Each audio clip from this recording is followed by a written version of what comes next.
ನಮಸ್ಕಾರ. ಉತ್ತರ ಕರ್ನಾಟಕ ನ್ಯೂಸ್ನ ಪ್ರೈಮ್ ಟೈಮ್ಗೆ ಸ್ವಾಗತ. ನಾನು ಹನುಮಂತ್ ದೇಶ್ಮುಖ್. ವಿಶ್ವವೇ ಯುದ್ಧದ ಭೀತಿಯಲ್ಲಿದೆ. ಇಸ್ರೇಲ್, ಹಮಾಸ್, ರಷ್ಯಾ, ಯುಕ್ರೇನ್ ಸಂಘರ್ಷಗಳ ನಡುವೆ ಈಗ ಇರಾನ್ ಮತ್ತು ಅಮೆರಿಕದ ನಡುವಿನ ಸಂಬಂಧ ಅಗ್ನಿ ಪರ್ವತದಂತಾಗಿದೆ. ಪಾಕಿಸ್ತಾನದ ರಾಜಧಾನಿ ಇಸ್ಲಾಮಾಬಾದ್ ಈಗ ಈ ಜಾಗತಿಕ ಹಗ್ಗ ಜಗ್ಗಾಟದ ಕೇಂದ್ರ ಬಿಂದು ಆಗಿದೆ. ಶಾಂತಿ ಮಾತುಕತೆ ಎನ್ನುವ ಹೆಸರಲ್ಲಿ ಆರಂಭವಾದ ಈ ಪ್ರಕ್ರಿಯೆ ಈಗ ಕವಲು ಹಾದಿಯಲ್ಲಿ ಬಂದು ನಿಂತಿದೆ. ಮಾತುಕತೆಗೂ ಮುನ್ನವೇ ಇರಾನ್ ಒಡ್ಡಿರುವಂತಹ 2 ಕಠಿಣ ಷರತ್ತುಗಳು ವೈಟ್ ಹೌಸ್ನಲ್ಲಿ ನಡುಕವನ್ನು ಹುಟ್ಟಿಸಿವೆ. ಇಸ್ಲಾಮಾಬಾದ್ಗೆ ಅಮೆರಿಕದ ಕಡೆಯಿಂದ ಆಗಮಿಸ್ತಾ ಇರೋದು ಸಾಮಾನ್ಯ ನಿಯೋಗವಲ್ಲ. ಉಪಾಧ್ಯಕ್ಷ JD ವ್ಯಾನ್ಸ್ ನೇತೃತ್ವದಲ್ಲಿ ಅಧ್ಯಕ್ಷರ ಆಪ್ತ ವಲಯದ ಸ್ಟೀವ್ ವಿಟ್ಕಾಫ್ ಮತ್ತು ಜೆರೆಡ್ ಕುಶ್ನರ್ ಅವರಂತಹ ಘಟಾನುಘಟಿಗಳಿದ್ದಾರೆ. ಇತ್ತ ಇರಾನ್ ಪರವಾಗಿ ಸಂಸತ್ನ ಸ್ಪೀಕರ್ ಮೊಹಮ್ಮದ್ ಬಕ್ಕಾರ್ ಗಾಲಿಬಾಫ್ ಎಂಬ ಚಾಣಕ್ಯ ನಾಯಕ ಕಣಕ್ಕಿಳಿದಿದ್ದಾರೆ. ಆದರೆ ಮಾತುಕತೆಯ ಮೇಜಿನ ಮೇಲೆ ಕುಳಿತುಕೊಳ್ಳುವ ಮೊದಲೇ ಇರಾನ್ ತನ್ನ ಅಜೆಂಡಾವನ್ನ ಸ್ಪಷ್ಟಪಡಿಸಿದೆ. ಇರಾನ್ನ 2 ಬ್ರಹ್ಮಾಸ್ತ್ರ ಷರತ್ತುಗಳು ಏನು ಅಂತ ನೋಡೋದಾದ್ರೆ, ಇರಾನ್ ಕೇವಲ ಮಾತುಕತೆಗಾಗಿ ಬಂದಿಲ್ಲ, ಬದಲಿಗೆ ಅಮೆರಿಕವನ್ನ ಇಕ್ಕಟ್ಟಿಗೆ ಸಿಲುಕಿಸಲು ಬಂದಿದೆ. ಆ 2 ಷರತ್ತುಗಳು, ಮೊದಲನೇದು ಲೆಬನಾನ್ ಇಸ್ರಾಯೇಲ್ ಕದನ ವಿರಾಮ. ಇಸ್ರಾಯೇಲ್ನ ಬೆನ್ನಿಗೆ ನಿಂತಿರುವಂತಹ ಅಮೆರಿಕ ಕೂಡಲೇ ಲೆಬನಾನ್ ಮೇಲೆ ನಡೆಯುತ್ತಿರುವ ದಾಳಿಯನ್ನ ನಿಲ್ಲಿಸಬೇಕು. ಇಸ್ರಾಯೇಲ್ ಅನ್ನ ಕಟ್ಟಿ ಹಾಕದ ಹೊರತು ನಾವು ನಿಮ್ಮನ್ನ ಹಾಗೂ ನಿಮ್ಮ ಮುಂದೆ ಕುಳಿತುಕೊಳ್ಳುವುದಿಲ್ಲ ಅಂತ ಇರಾನ್ ಮೊದಲ ಹಠವನ್ನ ಹಿಡಿದಿದೆ. ಇನ್ನು 2ನೇ ಹಠವನ್ನ ಅಮೆರಿಕ ಇಷ್ಟು ದಿನಗಳಿಂದ ಇರಾನ್ನ ಆಸ್ತಿಗಳನ್ನ ಮುಟ್ಟುಗೋಲು ಹಾಕಿಕೊಂಡಿದೆ. ಆಸ್ತಿ ನಾಶಕ್ಕೆ ಪರಿಹಾರವನ್ನ ನಗದು ರೂಪದಲ್ಲಿ ತಕ್ಷಣವೇ ನೀಡಬೇಕು ಎಂಬುದು ಅವರ 2ನೇ ಬೇಡಿಕೆ.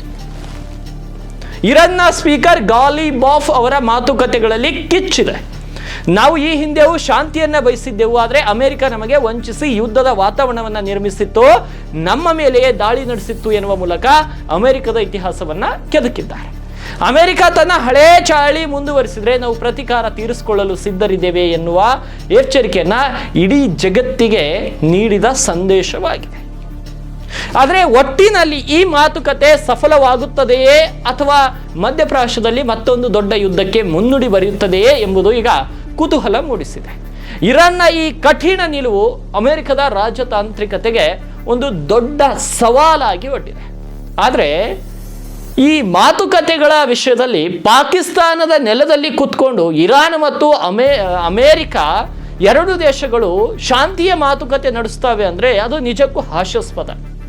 ಯಾವ ದೇಶದಲ್ಲಿ ಅತಿ ಹೆಚ್ಚು ಭಯೋತ್ಪಾದಕರು, ಯಾವ ದೇಶದಲ್ಲಿ ಅತಿ ಹೆಚ್ಚು ಭಯೋತ್ಪಾದಕರು ಮತ್ತು ಇತರೆ ಉಗ್ರಗಾಮಿ ಚಟುವಟಿಕೆಗಳನ್ನು ನಡೆಸ್ತಾರೋ ಅಂತಹ ದೇಶದ ರಾಜಧಾನಿಯಲ್ಲಿ ಕೂತು ಶಾಂತಿ ಮಂತ್ರ ಪಠಿಸ್ತೀವಿ ಅನ್ನೋದು ಅದು ನಿಜಕ್ಕೂ ಹಾಸ್ಯಾಸ್ಪದ.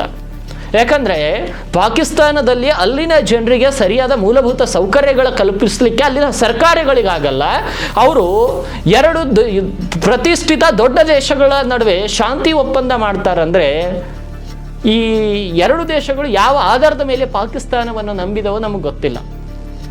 ಯಾಕಂದ್ರೆ ಕತ್ತೆಗಳನ್ನ ಮಾರಿ ವಿದೇಶಗಳಿಂದ ಡಾಲರ್ ದುಡ್ಡು ತರಿಸ್ಕೊಳ್ಳುವಂತ ಪಾಕಿಸ್ತಾನದಲ್ಲಿ 2 ದೇಶದ ಪ್ರತಿಷ್ಠಿತ ದೇಶಗಳು ಅಲ್ಲಿ ಶಾಂತಿ ಮಾತುಕತೆ ನಡೆಸ್ತಾ ಇದೆ ಅಂದರೆ ಅದೊಂದು ಹಾಸ್ಯಾಸ್ಪದ ವಿಚಾರ.